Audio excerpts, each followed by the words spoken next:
ঘরে শুধু এক মা আর তার ছোট ছেলে। ক্ষুধায় ছেলেটা কাঁদছে, অথচ পাতিলে এক মুঠো ভাতও নেই। মা সারাদিন পরিশ্রম করত, অন্যের বাসায় কাজ করে যা পেত তা দিয়েই চলত তাদের দুইজনের সংসার। কিন্তু সেদিন সব শেষ। ছেলেটা ক্ষুধায় কাঁদতে কাঁদতে বলল, মা, ভাত দাও। মা চুপচাপ তার দিকে তাকিয়েছিল। তারপর চোখের পানি ফেলতে ফেলতে আল্লাহর দরবারে হাত তুলে বলল, হে আল্লাহ, আমি তো আমার সন্তানকে খাওয়াতে পারছি না, আমি আর পারছি না। ঠিক সেই মুহূর্তে দরজায় টোকা পড়ল। একজন বৃদ্ধা এলেন, বললেন, বোন, আমি পথ ভুলে গেছি, একটু পানি পেলে ভালো হতো। মা পানি দিলেন।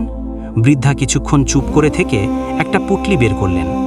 তাতে ছিল চাল, ডাল, আলু আর কিছু টাকা। মা বিস্ময়ে বললেন, আপনি কে? বৃদ্ধা মুচকি হেসে বললেন, আল্লাহ কখনো ফাঁকা হাত ফেরান না।